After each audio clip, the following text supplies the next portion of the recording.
So we shall continue with tongue twisters. So twisters-ന്റെ tongue twisters എന്ന് പറയുമ്പോൾ തന്നെ ടങ് ട്വിസ്റ്റ് ആയി പോകുന്നു. ഓക്കെ, അപ്പൊ നമ്മൾ നെക്സ്റ്റ് വരുന്നത് ക്വിക്ക് റൺസ് അല്ലെങ്കിൽ വിക്കറ്റ് കീപ്പിംഗ് അങ്ങനെയുള്ള കാര്യങ്ങൾ, QKT അങ്ങനെയൊക്കെയുള്ള സാധനങ്ങൾ റിപ്പീറ്റ് ചെയ്യുന്ന ഒരു പാർട്ടാണ് നമ്മൾ നോക്കുന്നത്. Quick-handed Quinton quickly catches the quick-tempered keeper's throw.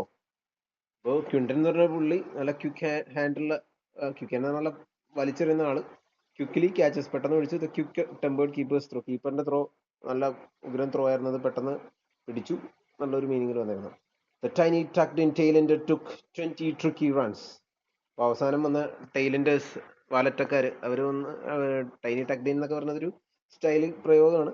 Took 20 tricky runs, അതായത് ലാസ്റ്റ് ടൈലൻഡർ വന്ന് അധികം റൺസ് അടിക്കുന്നത് നമ്മൾ പ്രതീക്ഷിക്കുന്നില്ലല്ലോ. അപ്പൊ അവര് വന്ന് ഒരു 10-20 റണ്ണം അടിച്ചു എന്നുള്ളത്. 2 Titans overs totally troubled the top order. അതായത് നല്ല രണ്ട് ടൈറ്റ് ആയിട്ടുള്ള നല്ല ടെൻഷൻ നിറഞ്ഞ ഓവർ, അത് ടോട്ടലി നമ്മുടെ ടോപ്പ് ഓർഡറിനെ ട്രബിൾ ചെയ്തിരിക്കുന്നു. ടോപ്പ് ഓർഡറിൽ ഏറ്റവും മുമ്പിൽ കയറുന്ന ആൾക്കാരെ ട്രബിൾ ചെയ്യുന്നു. The clever keeper confidently clips the crunched erratic edge. അപ്പോൾ ക്ലെവർ ആയിട്ടുള്ള കീപ്പർ നല്ല കോൺഫിഡൻസോട് കൂടി ക്യാച്ച് എടുത്തു. Erratic edge. Erratic edge means നമ്മള് പ്രഡിക്റ്റബിൾ ആയിട്ടുള്ള അല്ലാത്തൊരു എഡ്ജ്. എങ്ങനെ എഡ്ജ് അടിച്ചെന്ന് പറയാൻ പറ്റാത്തൊരു പ്രതീക്ഷിതം പോലെയൊക്കെ ആയിട്ടുള്ളൊരു വരുന്ന ഒരു മീനിങ്ങിലാണ് എറാറ്റിക് എഡ്ജ് എന്ന് ഉദ്ദേശിച്ചേക്കുന്നത്. The clever keeper confidently clips the crunched erratic edge. Crunched means ഒരു ഫിസിക്കലി ഭയങ്കര ഒരു അടിയായിരുന്നു എന്നുള്ളൊരു മീനിങ്ങിലാണ് ക്രഞ്ച്ഡ് എന്നുള്ളത്. Clips the crunched. Terrific timing by the talented teenager taming the top tier.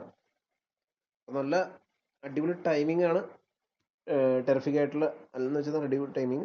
Talent teenager ആയിട്ടുള്ള ഒരു ചെറിയ പയ്യൻ ഇറങ്ങിയപ്പോൾ പറയുന്നത് ടൈമിങ് ദ ടോപ്പ് ടയർ, അതായത് മറ്റേ ടോപ്പിലുള്ള ആ ഒരു പൊസിഷൻ അയാൾ മെരുക്കിയെടുത്തു. ആ പൊസിഷനിൽ കളിക്കുക എന്നുള്ള ഒരു കാര്യം പുള്ളി അനായാസമാക്കി എടുത്തു എന്നുള്ള മീനിങ്ങിലാണ്. Quick quiet runs quite clearly quiz the captain's captaincy. അതായത് നമ്മൾ ക്യാപ്റ്റൻ ഫീൽഡൊക്കെ ഇട്ടു, ബാറ്റർ കളിക്കുകയാണ്, പക്ഷെ അവർ നൈസായിട്ട് റൊട്ടേറ്റ് ചെയ്ത് സിംഗിൾസ് ഇങ്ങനെ പെട്ടെന്ന് ഓടി ഓടി ഓടി എടുക്കുന്നു. അപ്പോഴത്തേക്കും ക്യാപ്റ്റന്റെ ക്യാപ്റ്റൻസിയെ ചോദ്യം ചെയ്യപ്പെടുന്ന രീതിയിൽ അവരുടെ ഒരു റണ്ണിങ് ബിറ്റ്വീൻ ദ വിക്കറ്റ്സ് വരുന്നു എന്നുള്ള ഒരു മീനിങ്ങിൽ. The tracking third umpire truly took time to check the tricky touch. ഇപ്പോൾ തേർഡ് അമ്പയർ ഒക്കെ ഉള്ള കളികളിൽ നമ്മൾ അവർ കുറച്ച് ടൈമൊക്കെ എടുത്ത് ചെക്ക് ചെയ്ത് അതിന്റെ ടച്ച് ഉണ്ടോ ഇല്ല എന്നുള്ള കാര്യങ്ങളൊക്കെ ചെക്ക് ചെയ്ത് വരില്ലേ. അപ്പൊ ആ ഒരു കാര്യമാണ് അതിന്റെ അകത്ത് പറയുന്നത്. ഒരു കീപ്പർ ക്യാച്ചോ അല്ലെങ്കിൽ ഒരു എഡ്ജ് ഒക്കെ ഉണ്ട്, LBW ആയിരിക്കും ഒരു പക്ഷെ.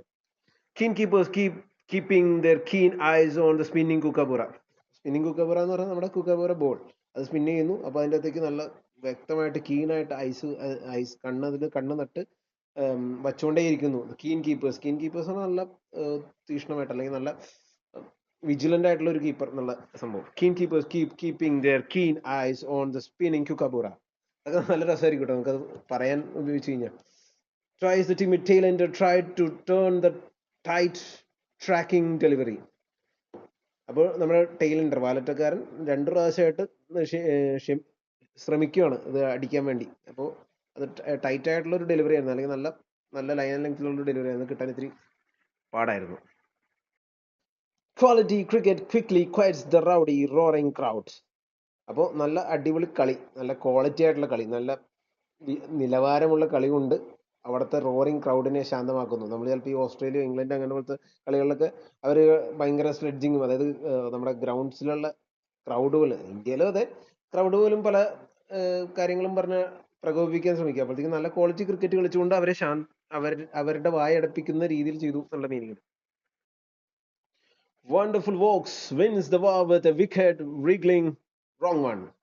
അതായത് റിഗ്ലിംഗ് റോങ് വൺ എന്ന് പറഞ്ഞാൽ അതിന് ഗൂഗിളി പോലത്തെ സാധനം. അപ്പൊ നമ്മൾ പ്രതീക്ഷിച്ച ഓപ്പോസിറ്റിൽ ടേൺ ചെയ്തു. അപ്പോഴത്തേക്കും ഒരു ബാറ്ററായിട്ട് ഒരുപക്ഷെ എനിക്ക് തോന്നുന്നു ക്രിസ് വോക്സിന്റെ ബോളിങ്ങിലാണ് ഒരുപക്ഷെ പറഞ്ഞിരിക്കുന്നത് തോന്നുന്നു. പുള്ളി എറിഞ്ഞുകൊണ്ടിരിക്കുന്നു, അപ്പോൾ ഒരു ബാറ്റർ അവിടെ ബാറ്റ് ചെയ്യുന്നു. അപ്പോൾ പല ബോൾ എറിഞ്ഞു. അപ്പൊ എല്ലാം സപ്പോസ് എല്ലാം പുറത്തേക്ക് തിരിയുന്നതായിരുന്നു. പെട്ടെന്ന് ഒരു സാധനം ഗൂഗിളി വന്നു, അത് അകത്തേക്ക് തിരിഞ്ഞു, അപ്പോൾ വിക്കറ്റ് കിട്ടി. അപ്പോൾ പുള്ളി ആ യുദ്ധം പുള്ളി ജയിച്ചു എന്നുള്ള മീനിങ്ങിൽ.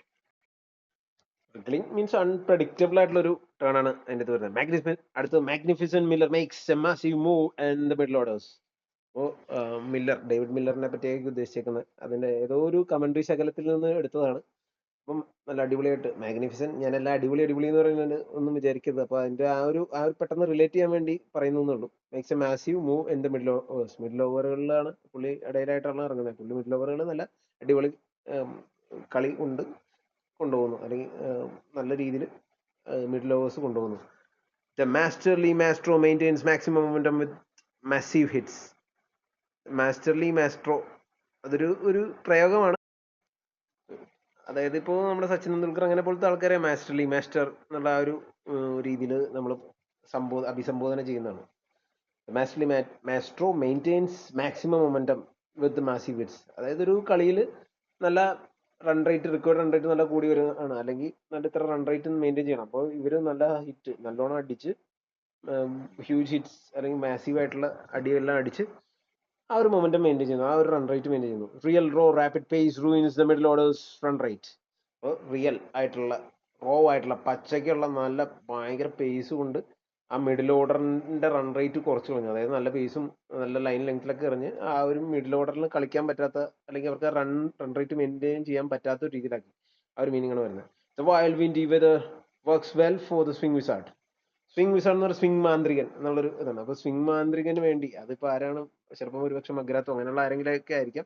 അപ്പൊ അവർക്ക് വേണ്ടി ആ ഒരു നല്ല ഒരു വിൻഡി വെതർ എന്ന് പറഞ്ഞാൽ നല്ല കാറ്റുള്ള ഒരു സമയം, ആ ഒരു ഓൾറെഡി ഈ കുരങ്ങനെയാണ് വെച്ച് കൊടുക്കുക. ഞാൻ ആരും കുരങ്ങെന്ന് വിളിച്ചതല്ല കേട്ടോ, ഞാൻ ആ ഒരു പഴഞ്ചൊല്ല ഇവിടെ എടുത്ത് പറഞ്ഞു എന്നുള്ളൂ. അപ്പോൾ ആ ഒരു നല്ല വിൻഡി വെതറിൽ വൈൽഡും വിൻഡി ആയിരുന്നു, നല്ല തീക്ഷ്ണമായിട്ടുള്ള അല്ലെങ്കിൽ നല്ല അടിപൊളി കാറ്റുള്ള ഒരു സമയത്ത് നല്ല സ്വിംഗ് കിട്ടും. ഒന്നാമതെ പുള്ളിക്ക് നല്ല സ്വിംഗ് ആണ്, അതിന്റെ കൂട്ടത്തിൽ ഈ ഒരു സ്വിംഗ് കിട്ടും. ആ ഒരു മീനിങ് വരുന്നത്. Robust roaring runs recklessly ruin the rivals rating.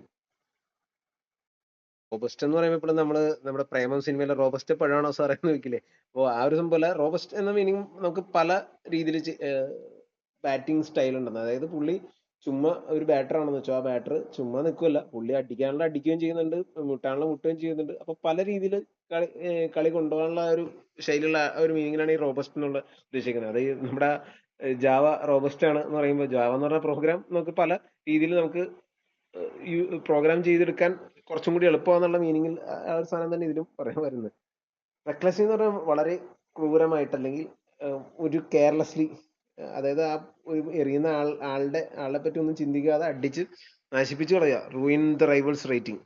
റൈവലിന്റെ ഒരു റേറ്റിംഗ് ഉണ്ടെങ്കിൽ അയാളുടെ ഒരു മാർക്ക്, അയാളുടെ ഒരു വില കളയുന്ന രീതിയിൽ. A major misjudgment makes the moody batsman march back to the pavilion. March back to the pavilion എന്താ, batsman march back to the pavilion എന്ന് പറഞ്ഞാൽ പവലിയനിലേക്ക് തിരിച്ചു പോകുന്നു. മോഡി ബാറ്റർ ഒരു മിസ്ജഡ്ജ് ചെയ്തു, ഒരു വളരെ തെറ്റായി പോയി. ആ ജഡ്ജ് ചെയ്ത് വളരെ തെറ്റിപ്പോയി. അതൊരു മേജറായിട്ടുള്ള ഒരു ഫാൾട്ടായി പോയി. അപ്പൊ അതുകൊണ്ട് അയാൾ തിരിച്ചു പോകുന്നു. ഈ മൂഡി ബാറ്റ്സ്മാൻ എന്ന് പറഞ്ഞാൽ ചില ബാറ്റേഴ്സ് ആ ഒരു അവിടുത്തെ എന്താ പറയാ, ഈ സ്ലെഡ്ജിങ് ഇതൊക്കെ വെച്ചിട്ട് ഉള്ള ഒരു ഇമോഷണൽ ആയിട്ട് ചില ആൾക്കാരുണ്ട്, പെട്ടെന്ന് ഇമോഷണൽ ആവുന്നത്. അപ്പൊ അങ്ങനെയുള്ള ആ ഒരാളെ ഡിസ്ക്രൈബും കൂടി ചെയ്തിട്ടാണ് ആ ഒരു മീനിങ് ഇട്ടേക്കുന്നത്. The wizardy bowler works his wicked witchcraft on the wide willow. Wide willow എന്ന് ഉദ്ദേശിച്ച ബാറ്റ്. വിക്കറ്റ് വിച്ച് ക്രാഫ്റ്റ് എന്ന് പറഞ്ഞാൽ ഈ വിസാഡ്ലി എന്ന് പറയുമ്പോൾ എന്താണ്, നമ്മുടെ ഒരു മാന്ത്രികൻ, ബോളറിനെ മാന്ത്രികനായിട്ട് ഇങ്ങനെ താരതമ്യം ചെയ്യണം. അപ്പൊ അയാളുടെ ഒരു ദുഷ്ടപരമായ, അല്ലെങ്കിൽ ഒരു എന്താ പറയുക, ഭയങ്കര ബുദ്ധിപരമായ ഒരു വിച്ച് ക്രാഫ്റ്റ് എന്ന് പറഞ്ഞാൽ മായാജാലം കൊണ്ട് നമ്മുടെ ബാറ്റർ ഔട്ടാക്കുന്നതിന്റെ ഒരു രീതി പറഞ്ഞു. Remarkable running between the wickets creates real rushing pressure. Running between the wickets നല്ല അടിപൊളി റണ്ണിങ് ബിറ്റ്വീൻ ദ വിക്കറ്റ്സ് ആണ്. അപ്പോൾ അതുവഴി ഭയങ്കര പ്രഷർ, ഫീൽഡേഴ്സിൽ പ്രഷർ ആവുമല്ലോ. റണ്ണിങ് ബിറ്റ്വീൻ ദ വിക്കറ്റ്സ് അടിപൊളിയാകുമ്പോൾ റൺസ് ഇങ്ങനെ റൊട്ടേറ്റ് ആകുമ്പോഴത്തേക്കും അവർക്ക് അവരുടെ പ്ലാൻ മാറിപ്പോകും. കാരണം ഉദാഹരണത്തിന് ഇപ്പോൾ നമ്മൾ ലെഫ്റ്റ് റൈറ്റ് കോമ്പിനേഷൻ ഒക്കെ ആണെങ്കിൽ, നമ്മളിപ്പോൾ ലോക്കൽ ടൂർണമെന്റും നമ്മൾ റിയലി കളിക്കുമ്പോൾ, ഇപ്പൊ ചില ടൂർണമെന്റ്സ് നമ്മൾ ക്യാപ്റ്റൻ ഒക്കെ ആയിട്ട് നിൽക്കുമ്പോഴത്തേക്കുള്ള അതിന്റെ ഏറ്റവും വലിയ ബുദ്ധിമുട്ട് ഇതാണ്. ഒരു ലെഫ്റ്റി റൈറ്റ് കോമ്പിനേഷൻ വന്ന് നമുക്ക് വലിയ പാടാണ്, ആൾക്കാരെ അങ്ങോട്ടും ഇങ്ങോട്ടും ഇടണം. അതനുസരിച്ച് നമ്മുടെ പ്ലാൻ കണ്ടിന്യൂ, ഇപ്പൊ ലെഫ്റ്റിക്ക് വെച്ചേക്കുന്ന പ്ലാൻ ഒരു പർട്ടിക്കുലർ ബോളർ പർട്ടിക്കുലർ പ്ലാൻ ആയിരിക്കും, അപ്പൊ പർട്ടിക്കുലർ ഫീൽഡ് വേണ്ടി വരും, മറ്റേ ആൾക്ക് വേറെ ഇല്ലെങ്കിൽ. അപ്പൊ ഇവരെ മാക്സിമം നമ്മൾ റൺ ചെയ്യാതെ ആ ഓവർ തീർക്കാനായിരിക്കും നമ്മൾ ശ്രമിക്കുന്നത്. അപ്പോഴത്തേക്ക് അവരെ ഇടയിൽ നല്ല അടിപൊളിയായിട്ട് ഓടിക്കൊണ്ട് നമുക്ക് ഭയങ്കര പ്രഷർ ആയിരിക്കും. ഒന്നാമത് അപ്പൊ ഓവർ റേറ്റിന്റെ, നമുക്ക് പെട്ടെന്ന് ഫീൽഡ് ചേഞ്ച് ചെയ്യൽ അങ്ങനെയൊക്കെ വേണ്ടുമ്പോഴത്തേക്ക് ഓവർ റേറ്റിന്റെ ഇഷ്യൂസ് ഒക്കെ വരാം. അപ്പൊ അങ്ങനെയുള്ള കാര്യങ്ങളാണ് അതിന്റെ അകത്ത് വരുന്നത്. Many mighty matches are miraculously won by magnificent mid-wicket hitting. അപ്പൊ മിഡ് വിക്കറ്റ് എന്ന് പറഞ്ഞ ഒരു ഏരിയ എന്താന്ന് ഞാൻ ഫീൽഡിങ്ങിന്റെ ഒരു പാർട്ടിൽ പറഞ്ഞിരുന്നു. അപ്പൊ അവിടേക്കും നല്ല അടി വരിക എന്ന് പറഞ്ഞാൽ നല്ല സ്ലോഗിങ്, അതായത് നല്ല ഒരു അടിയോടടി മിക്കവാറും ആ ഒരു മിഡ് വിക്കറ്റ് റീജിയനിലേക്കായിരിക്കും പോകുന്നത്. എസ്പെഷ്യലി നമ്മൾ ഈ ലോക്കൽ ടൂർണമെന്റ്സ്, ഞാൻ ലോക്കൽ ടൂർണമെന്റ്സ് എക്സാമ്പിൾ എടുത്ത് പറയുന്നതാണ്. നമ്മൾ ഈ ടെന്നീസ് ബോളൊക്കെ കളിക്കുമ്പോൾ മിക്കവാറും ആ ഒരു വീശ് വരുന്നത് മിഡ് വിക്കറ്റ് റീജിയനിലേക്കായിരിക്കും. അപ്പോഴത്തേക്കും പല മാച്ചുകളും ആ ഒരു മിറാക്കുലസ്ലി വൺ ബൈ ഈ മാഗ്നിഫിസന്റ് ഹിറ്റിംഗ് ആയിരുന്നു. ഉദാഹരണത്തിന് ഞാനൊരു കമന്ററി പറഞ്ഞ ഒരു മാച്ച് ഉണ്ട്, ഒരു കോളേജിന്റെ മാച്ച് ആയിരുന്നു. അതിന്റെ അകത്ത് 5 overs 120 സംതിങ് ആയിരുന്നു ജയിക്കാനുണ്ടായിരുന്നത്. അപ്പോൾ ആ ഒരു ബോളിംഗ്, അതായത് ഫസ്റ്റ് ബാറ്റ് ചെയ്ത ടീം ഓൾമോസ്റ്റ് ജയിച്ചു എന്നുള്ള ഒരു കൺസെപ്റ്റിലായിരുന്നു നിന്നത്. ബട്ട് മറ്റേ ബാറ്റർ വന്നിട്ട് നല്ല ഹിറ്റ് ആയിരുന്നു. അത് കൂടുതൽ എന്റെ ഒരു ഓർമ്മയിൽ കൂടുതലും മിഡ് വിക്കറ്റ് റീജിയനിൽ തന്നെയായിരുന്നു അടിച്ചത്. കാരണം ആ ഒരു വീശ് പുള്ളി ഷഫിൾ ചെയ്യും, ആ ഒരു വീശിൽ അങ്ങോട്ട് അടിക്കും, അതെല്ലാം പോകുന്നു. അപ്പൊ miraculous, that was A miraculous innings. അതിന്റെ പല കമന്ററി ശകലങ്ങളൊക്കെ എവിടെയൊക്കെ കിടക്കുന്നുണ്ട്, ഞാൻ പറ്റുവാണെങ്കിൽ അത് പോസ്റ്റ് ചെയ്യാമെന്ന് വിചാരിക്കുന്നു. ഇനി കുറച്ച് കമന്ററിയിൽ മാച്ചിന്റെ ഒരു എക്സ്ട്രീം അവസ്ഥയിലൊക്കെ വരുന്നത്. A critical crucial catch cleanly clinched by the crawling captain. അത് ക്യാപ്റ്റൻ എഴഞ്ഞ് നടന്നാലും ആ ഒരു ക്ലീൻ ആയിട്ട് ഒരു ക്യാച്ച്, മാത്രമല്ല അത് ക്രൂഷ്യൽ ആയിട്ടൊരു ക്യാച്ച് ആയിരുന്നു, അത് എടുത്തു എന്നുള്ള ഒരു മീനിങ്ങിലാണ് പറയുന്നത്. Double drama in Dublin as the delivered ball desperately deflects off the stumps. അപ്പൊ ഡബിൾ ഡ്രാമ എന്ന് വെച്ചാൽ ഭയങ്കര നാടകീയമായ രംഗം. ഡബ്ലിൻ എന്ന് പറയുന്ന സ്ഥലത്താണ്. അപ്പോൾ ആ ബോൾ ജസ്റ്റ് സ്റ്റെമ്പിൽ ഡിഫ്ലക്ട് ചെയ്ത് പോയി. ചിലപ്പോൾ ബെയിൽസ് വീണുണ്ടാവില്ല. അത് ഏതൊരു കളിയിൽ സംഭവിച്ച ഒരു കാര്യമാണ്. The plucky player purposefully pulled the perfect powerhouse pitch. ആദ്യം തന്നെ ഇതിന്റെ അർത്ഥം എന്ന് പറഞ്ഞു കഴിഞ്ഞാൽ നമ്മൾ കളി തുടങ്ങുമ്പോൾ തന്നെ പിച്ചിന്റെ ആ ഒരു കണ്ടീഷനൊക്കെ വെച്ച് തന്നെ കളി ജയിക്കാനുള്ള സെറ്റപ്പ് ചെയ്തു. പ്ലക്കി പ്ലെയർ എന്ന് പറഞ്ഞാൽ വളരെ ബുദ്ധിപരമായിട്ട് ഫിയർലെസ് ആയിട്ടുള്ള പ്ലെയർ എന്നൊരു മീനിങ് ആണ്. Gusty Gayle gratefully guides the gain gleaming ball past the gully. ഗളിയുടെ സൈഡിൽ കൂടി ഒരു ബോൾ തട്ടിവിട്ട ഒരു കഥയാണ് ഈ പറയുന്നത്. ഇപ്പൊ ഗഡ്സി ഗെയിൽ എന്ന് പറഞ്ഞാൽ നമ്മൾ ക്രിസ് ഗെയിലിനായിരിക്കും ഉദ്ദേശിക്കുന്നത്. അതായത് ഒരു കളിയിൽ വരുന്നതാണ് ഗഡ്സി ഗെയിൽ എന്ന് പറഞ്ഞാൽ. പുള്ളിക്ക് നല്ല ഗഡ്സ് ആണല്ലോ, ഭയങ്കര ചങ്കൂറ്റം. ഗ്രേറ്റ്ഫുള്ളി, വളരെ നന്ദിയോടുകൂടെ ഗൈഡ്സ്, അതായത് നമ്മുടെ ജെയിൻ ഗ്ലീമിംഗ് ബോൾ എന്ന് പറഞ്ഞാൽ നല്ല സ്വിംഗ് ആയിട്ടൊക്കെ വരുന്ന നല്ല വലിയ ബോൾ, അതിനെ തട്ടി ഗൈഡ് ചെയ്ത് ഗള്ളി കൂടെ വിട്ടു. ഗള്ളി എവിടെയാണെന്നുള്ളത് ഫീൽഡിംഗ് പാർട്ടിൽ ഞാൻ പറഞ്ഞിട്ടുണ്ട്. The local lineup literally lose luck looking for long lefty sixes. Local lineup ഇപ്പോൾ നമ്മളൊരു രണ്ട് ടീം തമ്മിൽ കളിക്കുക, ഒരെണ്ണം ലോക്കൽ ടീം ആയിരിക്കണം. അപ്പോൾ അവരുടെ ലക്ക് നഷ്ടപ്പെടുത്തണമല്ലോ. അതായത് നല്ല അടി അടിക്കാൻ ശ്രമിച്ചു, പക്ഷെ വിക്കറ്റുകൾ നഷ്ടപ്പെട്ടു. ലോഫ്റ്റി സിക്സസ് പൊക്കി അടിക്കാൻ ശ്രമിച്ചു, പക്ഷെ ഓരോരുത്തർ ഔട്ടായി പോയിരുന്നു. Dynamic Dhoni delivers A devastating defining destructive helicopter shot. Dynamic Dhoni delivers A devastating defining destructive helicopter shot. ഞാൻ ഇത് പലതും മോഡുലേറ്റ് ചെയ്ത് പറയാത്ത, ഞാൻ ജസ്റ്റ് ഇങ്ങനെ മനസ്സിലാക്കി പോകാനുള്ളതാണ്. അപ്പോൾ നിങ്ങൾ നിങ്ങളുടെ മോഡുലേഷൻസ് പ്രാക്ടീസ് ചെയ്യുക. ഞാൻ ജസ്റ്റ് ഇത് പറഞ്ഞു പോകുന്നുള്ളൂ. നമ്മളൊരു കളിയിലേക്ക് വരുമ്പോഴാണ് യഥാർത്ഥത്തിൽ ആ ഒരു സ്പിരിറ്റ് നമ്മുടെ അകത്തേക്ക് കയറുള്ളൂ. ഇടയ്ക്ക് എല്ലാത്തിലും ആ ഒരു സ്പിരിറ്റ് നമുക്ക് ചിലപ്പോൾ ചുമ്മാ ഒരു കളി കാണാണ്ട് നമുക്കത് പറയുന്നത് ഒരു യാന്ത്രികമായിട്ട് പറയുന്നത്, അല്ലെങ്കിൽ പഠിപ്പിക്കാൻ വേണ്ടി പറയുന്നത്, ഇതും കുറച്ച് വ്യത്യാസം ഉണ്ടാവും. നമുക്ക് പിന്നീട് ഇതിന്റെ മോഡുലേഷൻസ് ഒക്കെ വെച്ചുള്ളത് ഇനിയും എപ്പിസോഡുകൾ വരുന്നുണ്ട്. ഞാനിപ്പോൾ ജസ്റ്റ് ഇങ്ങനത്തെ കുറച്ച് ഫ്രേസുകൾ പ്രാക്ടീസ് ചെയ്യാൻ വേണ്ടി പറയാമെന്ന് വെച്ചിട്ടുണ്ട്. The premier pace prodigy produced a profoundly perfect Yorker. Pace prodigy എന്ന് പറഞ്ഞു കഴിഞ്ഞാൽ ഇപ്പോൾ പുതിയ ഒരു യങ് ആയിട്ടുള്ള പേസർ ഉണ്ടാവും. അയാള് ഭയങ്കര ടാലന്റഡ് ആണ്, ഭയങ്കര പ്രോമിസിങ് ആയിട്ടുള്ള, അതായത് ഒരു പെർഫെക്റ്റ് യോർക്കർ അയാൾ മാനുഫാക്ചർ ചെയ്ത് കൊടുത്തു, അല്ലെങ്കിൽ നല്ലൊരു പെർഫെക്റ്റ് യോർക്കർ അയാൾ എറിഞ്ഞു. അതാണ് ഉദ്ദേശിക്കുന്നത്. A flurry of four free flowing fiery phenomenal boundaries. Flurry of flow എന്ന് പറഞ്ഞ ഒരു ഫോറുകളുടെ കുത്തൊഴുക്ക് ഇങ്ങനെ ഫ്രീ ആയിട്ട് ഫ്ലോ ചെയ്തുകൊണ്ടിരിക്കുക. അത് ഫിയറി ഫിനോമിനൽ ബൗണ്ടറീസ്, നല്ല അടിപൊളി തീവാറുന്ന ബൗണ്ടറീസ്, ആ ഒരു മീനിങ് ആണ്. That was chaotic, crushing, clinical collapse of the highest caliber. അപ്പോൾ കാവോട്ടിക് എന്ന് ഉദ്ദേശിച്ച മിക്കവാറും അതൊരു ഏതെങ്കിലും ടീമിന്റെ ചറവറ വിക്കറ്റ് പോയിട്ടുണ്ടാവും. അപ്പോൾ ആ ഒരു meaning, crushing clinical collapse of the highest calibre, ഏറ്റവും മോശമായിട്ടുള്ള അല്ലെങ്കിൽ ഏറ്റവും ഭയങ്കര സംഭവിക്കാൻ സാധ്യതയില്ലാത്ത രീതിയിൽ കൊളാപ്സ് ആയി പോയി എന്നുള്ളത്.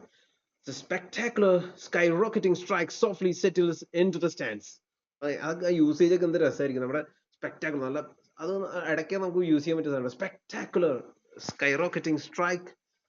സ്കൈറോക്കറ്റിംഗ് എന്ന് പറഞ്ഞാൽ റോക്കറ്റ് പോലെ കുതിച്ചുയരുന്ന സ്ട്രൈക്ക്. അത് സോഫ്റ്റ്ലി പതുക്കെ അത് പോയിട്ട് സ്റ്റാൻഡിൽ പോയി സെറ്റിൽ ചെയ്ത്, അതായത് കാണികളുടെ ഇവിടെ ഒന്ന് സെറ്റിൽ ചെയ്തു. അപ്പൊ ഇത് കുറച്ച് എക്സാമ്പിൾസ് ആണ്.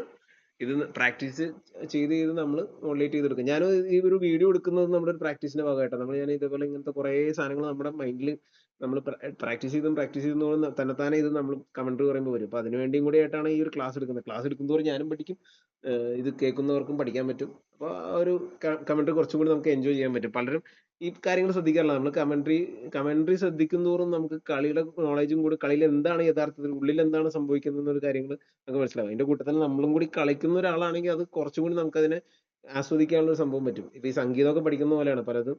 അതിൻ്റെ അകത്തുള്ള കാര്യങ്ങൾ മനസ്സിലാക്കുമ്പോഴായിരിക്കും ഒരു കച്ചേരി കേൾക്കാൻ അതിൻ്റെ ഒരു കൂടുതൽ രസം ഉണ്ടാവുക എന്ന് പറയുന്ന പോലെ. അപ്പോൾ ഓക്കെ, ഈ ഒരു എപ്പിസോഡ് ഇവിടെ വെച്ച് വൈൻഡ് ചെയ്യുന്നു.